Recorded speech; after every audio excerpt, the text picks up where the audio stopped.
இப்போ lotus stem இது வந்து இது வந்து தாமரை தண்டு. இதை வந்து நம்ம இப்போ தோல் சீவியாச்சு. கட் பண்ணிவிட்டு அப்புறம் எப்படி பண்ணுறது பாருங்கள். இது மாதிரி மெலிசாக கட் பண்ணணும், ரொம்ப மெலிசாக. நான் திக்காக கட் பண்ணிங்கன்னா சரியாக வேகாது. வெந்தாலும் நறுக்கணும். இந்த மாதிரி மெலிசாக கட் பண்ணிவிட்டு நம்ம வந்து இப்போ குக்கரில் போட போகிறோம். தண்ணி பிடிச்சாச்சு, அவ்வளோதான். இப்போ என்ன பண்ணணும்னா சும்மா லைட்டாக உப்பு போட்டுட்டு கலரிட்டு இதை வந்து ஒரு 5 விசில் வைக்கலாம். மசாலா கலந்தாச்சு.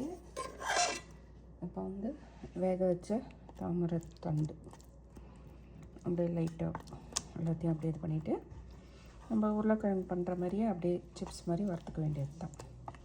இதில் வந்து சில பேர் வந்து இது ஹனி போட்டு தேன் இந்த இதெல்லாம் போட்டு பண்ணுவாங்க. அது தித்திப்பு பிடிக்காததுனால நான் காரம் பண்ணுறேன். அப்படி ஹனி போட்டு பண்ணுறதுனாலும் பண்ணலாம், அதுவும் நல்லாயிருக்கும், நல்ல கிறிஸ்பியாக டேஸ்ட்டு.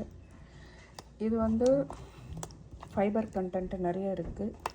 அதனால் அட்லீஸ்ட் கிடைச்சதுன்னா வாரத்தில் ஒரு நாள் ஃப்ரை பண்ணி சாப்பிடுங்க, ரொம்ப நல்லது. நான் வறுக்கும்போது காமிக்கிறேன். நம்ம அந்த மிளகாய் பொடி போட்டு வச்சுருந்தா அந்த தாமரை தண்டு கடாயில் எண்ணெயை போட்டு அவ்வளோதான், அப்படியே ஃப்ரை பண்ண வேண்டியது தான்.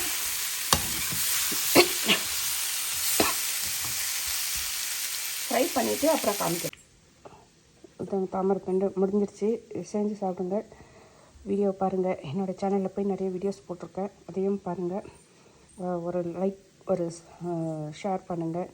புதுசாக வரவங்க சப்ஸ்கிரைப் பண்ணுங்கள். Thank you so much. பாய்.